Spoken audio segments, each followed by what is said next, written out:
Welcome back Ranju ಹಳ್ಳಿ ಮನೆ YouTube ಚಾನಲ್ಗೆ ಎಲ್ಲರಿಗೂ ಕೂಡ ವೆಲ್ಕಮ್ ಅಂತ ಹೇಳ್ತಾ ಹಾಗೆಯೇ ಇವತ್ತು ನಿಮ್ಮ ಜೊತೆ ಶೇರ್ ಮಾಡ್ಕೊತಾ ಇದ್ದೀನಿ ನಾನು ಶಾಪಿಂಗ್ ಹೋಗಿರೋ ಅಂಥ ವಿಡಿಯೋ. ಹಾಗೆಯೇ ನಾನು ಎಲ್ಲಿಗೆ ಶಾಪಿಂಗ್ ಹೋಗಿದ್ದೆ ಅಂದ್ಬಿಟ್ಟು ಇವತ್ತಿನ ದಿನ ನಿಮ್ಮ ಕೂಡ ಶೇರ್ ಮಾಡ್ಕೊತಾ ಇದ್ದೀನಿ. ಹಾಗೆ ವಿಡಿಯೋನ ಇಷ್ಟ ಆದರೆ ಒಂದು ಲೈಕ್ ಮಾಡಿ, ಶೇರ್ ಮಾಡಿ, ಕಮೆಂಟ್ ಮಾಡಿ. ಹಾಗೆ ನನ್ನ ಚಾನಲ್ಗೆ ಯಾರೆಲ್ಲ ಸಬ್ಸ್ಕ್ರೈಬ್ ಆಗಿಲ್ಲ ಪ್ಲೀಸ್ ಸಬ್ಸ್ಕ್ರೈಬ್ ಮಾಡ್ಕೊಳ್ಳಿ, ಹಾಗೆಯೇ ನನಗೆ ಸಪೋರ್ಟ್ ಮಾಡಿ ಅಂತ ಹೇಳ್ತಾ ಇವತ್ತಿನ ಬ್ಲಾಗ್ನ ಸ್ಟಾರ್ಟ್ ಮಾಡ್ತಾಯಿದ್ದೀನಿ. ಹಾಗೆ ಬೆಳಗ್ಗೆ ಸುಮಾರು ಒಂದು 7 ಗಂಟೆ ಆಗಿತ್ತು, ಆವಾಗಿಂದ ನಾನು ಬ್ಲಾಗ್ನ ಸ್ಟಾರ್ಟ್ ಮಾಡಿಕೊಂಡೆ. ಹಾಗೆ ಲೇಖನ್ ಕೂಡ ತಲೆ ಎಲ್ಲ ಬಾಚಿ ರೆಡಿ ಮಾಡಿದ್ದೀನಿ, ನೋಡ್ತಾ ಇರ್ಬೋದು. ತಲೆ ಎಲ್ಲ ಬಾಚಿಕೊಟ್ಟಿದ್ದೀನಿ. ತಲೆ ಬಾಚಿಕೊಟ್ರೆ ಅವಳಿನ್ನು ಉಳಿದಿದ್ದು ರೆಡಿಯಾಗಿ ಕ್ಲಾಸ್ಗೆ ಹೋಗ್ತಾಳೆ ಅಂದ್ಬಿಟ್ಟು. ಹಾಗೆಯೇ ಇಲ್ಲಿ ತಿಂಡಿನೂ ಕೂಡ ಮಾಡಿದ್ದೀನಿ, ಟೊಮೊಟೊ ಗೊಜ್ಜು, ಹಾಗೆಯೇ ರೈಸ್ ಕೂಡ ಮಾಡಿ ಇಟ್ಟಿದ್ದೀನಿ. ಹಾಗೆ ಅವಳು ಲಂಚ್ ಬಾಕ್ಸ್ಗೆ ಮತ್ತು ಇಲ್ಲಿ ತಿನ್ನೋಕ್ಕೆ ಅಂದ್ಬಿಟ್ಟು ಸ್ವಲ್ಪ ಲೇಬರು ಕೂಡ ಬರ್ತೀವಿ ಅಂತ ಹೇಳಿದರು. ಅದರಿಂದ ನಾನು ಜಾಸ್ತಿನೇ ಟೊಮೊಟೊ ಗೊಜ್ಜನ್ನ ಮಾಡಿಟ್ಟಿದ್ದೀನಿ. ಹೋಗೋದಕ್ಕಿಂತ ಮುಂಚೆ ಮನೆ ಕೆಲಸ ಎಲ್ಲ ಮುಗಿಸಿ ನಾನು ಕೂಡ ರೆಡಿಯಾಗಿ ಬ್ಯಾಗ್ ಎಲ್ಲ ರೆಡಿ ಮಾಡ್ಕೊತಾ ಇದ್ದೀನಿ. ಹೋಗೋಣ ಅಂದ್ಬಿಟ್ಟು ನಾನು ಎಲ್ಲಿಗೆ ಹೋಗ್ತಾ ಇದ್ದೀನಿ ಅಂದ್ಬಿಟ್ಟು ಮುಂದಿನ ವೀಡಿಯೋದಲ್ಲಿ ತಿಳಿಸ್ತೀನಿ. ಹಾಗೆಯೇ ನಾನು ಕೂಡ ರೆಡಿಯಾಗಿ ಹೊರಟೆ. ಹಾಗೆಯೇ ನಾನು ಇಲ್ಲಿಂದ ಸ್ಕೂಟಿಲಿ ಹೋಗ್ತಾ ಇದ್ದೀನಿ. ಹಾಗೆ ಸ್ಕೂಟಿಲಿ ಹೋಗಿ ಬಸ್ ಸ್ಟ್ಯಾಂಡಲ್ಲಿ ಸ್ಕೂಟಿನ ಸ್ಟ್ಯಾಂಡಿಗೆ ಹಾಕ್ಬಿಟ್ಟು ಅದಾದ ನಂತರ ನಾನು ಬಸ್ಸಲ್ಲಿ ಹೋಗ್ತಾ ಇದ್ದೀವಿ. ಹಾಗೆ ಯಾರೆಲ್ಲ ಹೋಗ್ತಾ ಇದ್ದೀವಿ ಅಂದ್ಬಿಟ್ಟು ಕೂಡ ಮುಂದೆ ಹೇಳ್ತೀನಿ. ಹಾಗೆ ಲೇಖನು ಕೂಡ ನಾನು ಹೋಗ್ಬೇಕಾದ್ರೆ ತುಂಬ ಖುಷಿಯಿಂದನೇ ಬಾಯ್ ಅಂತ ಹೇಳಿ ಎಲ್ಲ ಕಳಿಸಿದ್ಲು. ಸ್ವಲ್ಪ ಮುಂದೆ ಹೋಗಿ ನಿಂತ್ಕೊಂಡಾಗ ಯಾವಾಗ ಬರ್ತೀರಮ್ಮ ಅಂತ ಕೇಳ್ತಾ ಇದ್ಲು. ಹಾಗೆ ಅಲ್ವಾ, ಮಕ್ಕಳು ಅಂದಮೇಲೆ ನಾವೆಲ್ಲರೂ ಪೇರೆಂಟ್ಸ್ ಹೊರಗಡೆ ಹೋಗ್ತೀವಿ ಅಂದಾಗ ಅವ್ರಿಗೆ ಸ್ವಲ್ಪ ಬೇಜಾರಾಗುತ್ತೆ. ಅವಳಿಗೆ ಕ್ಲಾಸ್ ಇದ್ದಿದ್ದ ಕಾರಣ ನಾನು ಅವಳನ್ನ ಕರ್ಕೊಂಡು ಹೋಗಲಿಲ್ಲ. ಹಾಗೆ ನಾನು ಒಬ್ಬಳೇ ಹೋಗಿದ್ದೆ. ಹಾಗೆಯೇ ಇನ್ನೇನು ಹಬ್ಬನೂ ಕೂಡ ಸ್ಟಾರ್ಟ್ ಆಯಿತು. ವರಮಹಾಲಕ್ಷ್ಮಿ ಹಬ್ಬ ಕಳೆದ್ಮೇಲೆ ಬರೋವಂಥ ಹಬ್ಬನೇ ಗೌರಿ ಗಣೇಶ ಹಬ್ಬ. ನಾವು ಗೌರಿ ಗಣೇಶ ಹಬ್ಬಕ್ಕೆ ಶಾಪಿಂಗ್ ಮಾಡೋಣ ಅಂದ್ಬಿಟ್ಟು ಮೈಸೂರಿಗೆ ಹೋಗ್ತಾ ಇದ್ದೀವಿ. ಹಾಗೆಯೇ ನಾನು ಬಸ್ ಸ್ಟ್ಯಾಂಡಿಗೆ ಬರೋ ಅಷ್ಟರೊಳಗಡೆ ಒಂದು 8 ಗಂಟೆ ಆಗಿತ್ತು. ಹಾಗೆ 8 ಗಂಟೆ ನಾನು 4 ಜನ ಹೊರಟಿದ್ದು. ಇಬ್ಬಳ ಅಕ್ಕ ಮತ್ತು ಅಕ್ಕನ ಮಗಳು, ನಾನು ಕೂಡ 4 ಜನ ಹೊರಟಿದ್ದು. ನೋಡ್ತಾ ಇರ್ಬೋದು, ಇದು ನಮ್ಮ ಚನ್ನರಾಯಪಟ್ಟಣ ಬಸ್ ಸ್ಟ್ಯಾಂಡು. ಎಲ್ಲರಿಗಿನ್ನ ಫಸ್ಟ್ ನಾನೇ ಹೋಗಿದ್ದು ಬಸ್ ಸ್ಟ್ಯಾಂಡಿಗೆ.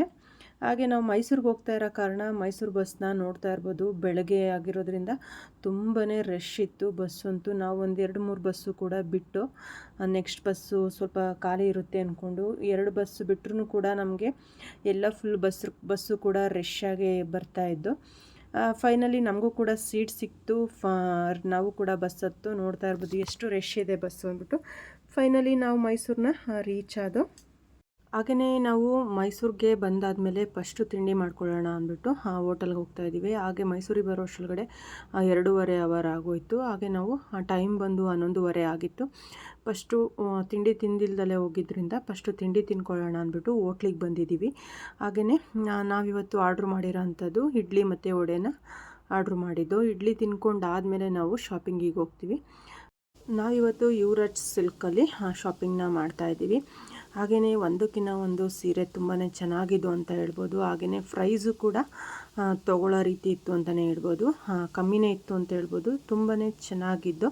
ಹಾಗೆಯೇ ನಾವು ಯಾವ್ಯಾವ ಸೀರೆನ ಟ್ರೈ ಮಾಡ್ದು, ಹಾಗೆ ನಾವು ಯಾವ ಸೀರೆ ತೊಗೊಂಡು ಅಂದ್ಬಿಟ್ಟು ನಿಮ್ಮ ಜೊತೆ ಶೇರ್ ಮಾಡ್ಕೊತಾ ಇದ್ದೀವಿ. ನೋಡ್ತಾ ಇರ್ಬೋದು, ಈ ಪಿಂಕ್ ಕಲರ್ ಸ್ಯಾರಿ ಯಾವ ರೀತಿ ಕಾಣಿಸ್ತಾ ಇದೆ ಅಂದ್ಬಿಟ್ಟು ಪಿಂಕ್ ಕಲರ್ ಮತ್ತು ಗ್ರೀನ್ ಬಾರ್ಡ್ರು ಬಂದಿತ್ತು. ತುಂಬ ಚೆನ್ನಾಗಿ ಕಾಣಿಸ್ತಾ ಇತ್ತು. ಹಾಗೆ ನಾನೊಂದು 2-3 ವೇರ್ನ ಮಾಡಿ ನೋಡಿದೆ. ಹಾಗೆಯೇ ನಾವು ಸೆಮಿ ಮೈಸೂರು ಸಿಲ್ಕ್ ಸ್ಯಾರಿನ ಟ್ರೈ ಮಾಡಿದ್ದು, ತುಂಬ ಚೆನ್ನಾಗಿ ಕಾಣಿಸ್ತಾ ಇತ್ತು. ಹಾಗೆಯೇ ಅದಲ್ಲದೆ ಕೂಡ ನಾವು ತುಂಬಾ ಕಲೆಕ್ಷನ್ನ ನೋಡ್ದೋ. ಇದು ಬಂದು ಕಾಂಚೀವರಂ ಸಿಲ್ಕ್ ಸ್ಯಾರಿಲೇ ಬೇರೆ ರೀತಿ ತುಂಬ ಚೆನ್ನಾಗಿತ್ತು. ಹಾಗೆಯೇ ನಾವು ಯಾವ್ಯಾವ ಸೀರೆನ ತೊಗೊಂಡು ಅಂದ್ಬಿಟ್ಟು ನಿಮಗೆ ಮುಂದಿನ ವಿಡಿಯೋದಲ್ಲಿ ತೋರಿಸ್ತೀನಿ ನಾನು ಯಾವ್ಯಾವ ಸೀರೆನ ತೊಗೊಂಬಂದೆ ಅಂದ್ಬಿಟ್ಟು. ಹಾಗೆಯೇ ಇಲ್ಲಿ ಡ್ರೆಸ್ಸು ಕೂಡ ಸಿಗುತ್ತೆ. ನೋಡ್ತಾ ಇರ್ಬೋದು, ನಮ್ಮದು ಶಾಪಿಂಗ್ ಮುಗೀತು. ಅದಾದಮೇಲೆ ಇಲ್ಲಿ ಬಿಲ್ಲಿಂಗ್ ಮಾಡಿಸಿ ನಮ್ಮದು ಬಿಲ್ ಮಾಡಾದಮೇಲೆ ಬ್ಯಾಗ್ನ ಕೊಟ್ಟರು ತೊಗೊಂಡಾಗಿ. ಹಾಗೆಯೇ ಇಲ್ಲಿ ವೆಯ್ಟ್ ಮಾಡ್ತಾ ಇದ್ದೀನಿ. ನೋಡ್ತಾ ಇರ್ಬೋದು, 1 ಅವರ್ ಕೂಡ ಕಾದೆ ಇಲ್ಲಿ. ಯಾಕೆ ಅಂದ್ಬಿಟ್ರು, ನಮಗೆ ಒಂದು ಸೀರೆ ತೊಗೊಂಡಿದ್ದು ಅದು ಹೊರಗಡೆ ಬಂದಮೇಲೆ ನಮ್ಗೆ ಅಷ್ಟು ಚೆನ್ನಾಗಿ ಕಾಣಿಸ್ಲಿಲ್ಲ. ಅದನ್ನು ಎಕ್ಸ್ಚೇಂಜ್ ಮಾಡ್ಕೊಂಬರೋಕ್ಕೆ ಅಂತ ಹೋದರು. ಹೋದ್ಮೇಲೆ ನಾನು ಹೋಗೋಕ್ಕೆ ಅಂದರೆ ಈ ಲಗೇಜ್ ಎಲ್ಲ ಒಳಗಡೆ ತೊಗೊಂಡು ನಾವು ಶಾಪಿಂಗ್ ಮಾಡಿರೋ ಅಂಥ ಬ್ಯಾಗ್ನ ತೊಗೊಂಡು ಒಳಗಡೆ ಹೋಗೋಂಗಿಲ್ಲ. ಅದರಿಂದ ಇಲ್ಲೇ ನಾನು ವೆಯ್ಟ್ ಮಾಡ್ತಾಯಿದ್ದೆ. ಹಾಗೆಯೇ ಎಲ್ಲ ಮುಗೀತು. ಫೈನಲಿ ಅದನ್ನು ಕೂಡ ಎಕ್ಸ್ಚೇಂಜ್ ಮಾಡಿಕೊಂಡು ಇವಾಗ ನಾವು ಹೋಗ್ತಾ ಇದ್ದೀವಿ. ಹಾಗೆಯೇ ನೋಡ್ತಾ ಇರ್ಬೋದು. ಹಾಗೆ ಫುಲ್ಲು ಸ್ಟಾಕ್ ಬಂದಿದೆ.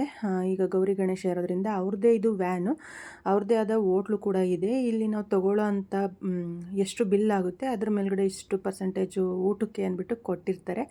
ಅಂದರೆ ಅವ್ರು ಕೊಟ್ಟಿರೋ ಬಿಲ್ಗೇ ಆಗಲ್ಲ, ಅದ್ರ ಮೇಲ್ಗಡೆ ಎಕ್ಸ್ಟ್ರಾ ಬಿಲ್ನ ನಾವು ಪೇ ಮಾಡಬೇಕಾಗುತ್ತೆ.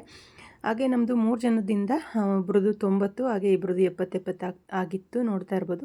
ಹಾಗೆಯೇ ನಾವು ಊಟ ಮುಗಿಸ್ಕೊಂಡು ಅಲ್ಲಿಂದ ಆಟೋದಲ್ಲಿ ಹೊರಟು ಸುಮಂಗಲಿಗೆ ಹೋಗೋಣ ಅಂದ್ಬಿಟ್ಟು. ಸ್ವಲ್ಪ ತುಂಬಾ ಟೈಮ್ ಆಯಿತು ಅಂತಲೇ ಹೇಳ್ಬೋದು.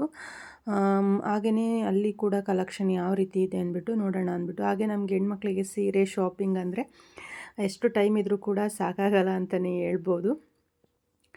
ಹಾಗೆಯೇ ಇಲ್ಲಿಂದ ನಾವು ಊಟ ಮುಗಿಸ್ಕೊಂಡು ಹೋಗೋಕ್ಕೆ ಆಟೋ ಚಾರ್ಜ್ ಬಂದು 60 ರುಪೀಸ್ನ ತೊಗೊಂಡ್ರು. ನೋಡ್ಬೋದು ಇಲ್ಲಿ ಸುಮಂಗಲಿಗೆ ಬಂದಿದ್ದೀವಿ. ಹಾಗೆ ನಾವು ಇಲ್ಲೂ ಕೂಡ ಒಂದೆರಡು ಸೀರೆನ ತೊಗೊಂಡು ನೋಡ್ಬೋದು ಎಷ್ಟು ರಶ್ ಇದೆ ಅಂದ್ಬಿಟ್ಟು. ಇನ್ನು ಹಬ್ಬ ಬಂದು 15 ದಿನ ಇದೆ, ಮುಂಚೆನೇ ಶಾಪಿಂಗ್ನ ಮುಗಿಸ್ಕೊಂಡ್ರೆ ಒಳ್ಳೆಯದು. ಅದಾದಮೇಲೆ ನಾವು ಕ್ಲೀನಿಂಗ್ ಕೆಲಸನ ಮಾಡ್ಕೊಬೋದು. ಆಮೇಲೆ ಹಬ್ಬ ಹತ್ರ ಮಾಡ್ಕೊಂಡು ಹೋದರೆ ಇದಕ್ಕಿಂತ ಜಾಸ್ತಿನೇ ರಶ್ ಇರುತ್ತೆ ಅಂತ ಹೇಳ್ಬೋದು ಬಟ್ಟೆ ಅಂಗಡಿಗಳೆಲ್ಲ. ಹಾಗೆಯೇ ಈ ಲಗೇಜ್ ಎಲ್ಲ ತೊಗೊಂಡು ಹೋಗಂಗಿಲ್ಲ, ಅದಕ್ಕೋಸ್ಕರ ಒಬ್ಬರು ಲಗೇಜ್ ಹತ್ರನೇ ಕೂತ್ಕೊಂಡು ಇನ್ನು ಉಳಿದವರು ಸೀರೆನ ತೊಗೊಳ್ಳೋಣ ಅಂದ್ಬಿಟ್ಟು ಹೋಗ್ತಾ ಇದ್ದೀವಿ.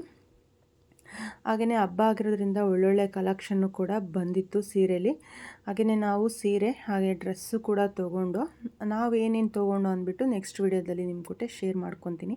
ಹಾಗೆ ವರ್ಕ್ ಸ್ಯಾರಿನೂ ಕೂಡ ಅಷ್ಟೇ ತುಂಬ ಚೆನ್ನಾಗಿದ್ದು, ಒಂದಕ್ಕಿಂತ ಒಂದು ಚೆನ್ನಾಗಿದ್ದು ಅಂತಲೇ ಹೇಳ್ಬೋದು. ಯಾವ್ದು ತೊಗೊಳ್ಳೋದು ಯಾವ್ದು ಬಿಡೋದು ಅನ್ನೋ ಥರನೇ ಇತ್ತು, ಅಷ್ಟು ಇಷ್ಟ ಆಯಿತು ನಮಗಂತೂ.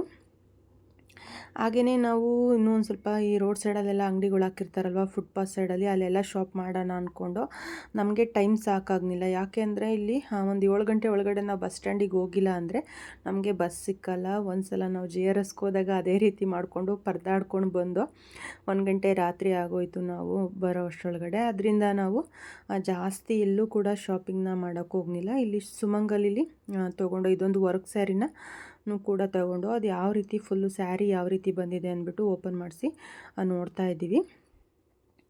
ಹಾಗೆಯೇ ಆ ವರ್ಕ್ ಸ್ಯಾರಿ ತೊಗೊಂಡಾದ್ಮೇಲೆ ಇನ್ನೊಂದು ವರ್ಕ್ ಸ್ಯಾರಿ ಬೇಕಿತ್ತು ನಮಗೆ, ಅದನ್ನು ಕೂಡ ನೋಡ್ದು. ಹಾಗೆಯೇ ಇಲ್ಲಿ ಅದರಲ್ಲೇ ಮೈಸೂರು ಸಿಲ್ಕ್ ಸ್ಯಾರಿಲೇನೆ ಈ ತ್ರಿಬಲ್ ಕಲರ್ ಬಂದಿದೆ, ನೋಡ್ತಾ ಇರ್ಬೋದು. ತುಂಬಾ ಚೆನ್ನಾಗಿದೆ, ಇದಂತೂ ನನಗಂತೂ ತುಂಬ ಇಷ್ಟ ಆಯಿತು. ಹಾಗೆಯೇ ಇಲ್ಲಿ 4-5 ಪೀಸು ಇಷ್ಟ ಆಗಿದೆ, ಅದರಲ್ಲಿ ಯಾವ್ದು ತೊಗೊಳ್ಳೋದು ಅಂದ್ಬಿಟ್ಟು ಫೈನಲೈಸ್ ಮಾಡ್ಕೊತಾ ಇದ್ದೀವಿ. ಹಾಗೆಯೇ ಇನ್ನೂ ಕೂಡ ಎಷ್ಟು ಶಾಪ್ ಮಾಡಿ ಎಷ್ಟೇ ನೋಡಿದರೂ ಕೂಡ ಕೊನೆಗೆ ಇನ್ನು ಬೇರೆ ತೊಗೋಬೇಕಿತ್ತೇನೋ ಅನ್ನೋ ಥರನೇ ಇರುತ್ತೆ ನಮ್ಮ ಹೆಣ್ಮಕ್ಳಿಗೆ. ಹಾಗೆಯೇ ಫೈನಲಿ ಶಾಪಿಂಗ್ ಎಲ್ಲ ಮುಗೀತು. ಹಾಗೆಯೇ ನಮಗೆ ಒಂದು ಭತ್ತದ ತೋರಣ ಬೇಕಿತ್ತು, ಅದನ್ನು ತೊಗೊಳ್ಳೋಣ ಅಂದ್ಬಿಟ್ಟು ಹೋಗ್ತಾಯಿದ್ದೋ. ಹಾಗೆಯೇ ಇಲ್ಲಿ ಲೈನಕ್ಕೆ ಆನೆಯೂ ಕೂಡ ಬರ್ತಾಯಿದ್ದೋ. ಇವಾಗ ಇನ್ನೇನು ದಸರಾ ಸ್ಟಾರ್ಟ್ ಆಗುತ್ತಲ್ವ, ಅದಕ್ಕೆ ಅಂದ್ಬಿಟ್ಟು ಇಲ್ಲಿ ಎಲ್ಲ ಆನೆಯೂ ಕೂಡ ಸವಾರಿ ಕರ್ಕೊಂಡು ಹೋಗ್ತಾಯಿದ್ರು. ತುಂಬ ಚೆನ್ನಾಗಿತ್ತು. ಆ ಕ್ಲಿಪ್ಪಿಂಗ್ನು ಕೂಡ ನಿಮ್ಮ ಜೊತೆ ಶೇರ್ ಮಾಡ್ಕೊತಾ ಇದ್ದೀನಿ, ನಿಮಗೂ ಕೂಡ ನೋಡಲಿ ಅಂದ್ಬಿಟ್ಟು ನಾನು ವಿಡಿಯೋನ ಮಾಡ್ಕೊಂಡಿದ್ದೆ. ಹಾಗೆಯೇ ಈ ವಿಡಿಯೋ ಮಾಡಿರೋ ಕಾರಣ ಬಂದು ನಿಮಗೂ ಕೂಡ ಶಾಪಿಂಗಲ್ಲಿ ಈಗ ಹೋದಾಗ ಯಾವ ಅಂಗಡಿಗೆ ಹೋಗೋದು ಏನು ಅಂದ್ಬಿಟ್ಟು ಕನ್ಫ್ಯೂಷನ್ ಇದ್ದೇ ಇರುತ್ತೆ. ಈ ವಿಡಿಯೋ ನಿಮಗೆ ಹೆಲ್ಪ್ಫುಲ್ ಆಗುತ್ತೆ ಅಂದ್ಕೊಂಡಿದ್ದೀನಿ ಫ್ರೆಂಡ್ಸ್. ಇನ್ನೊಂದು ವಿಡಿಯೋದಲ್ಲಿ ಸಿಗ್ತೀನಿ, ಬಾಯ್.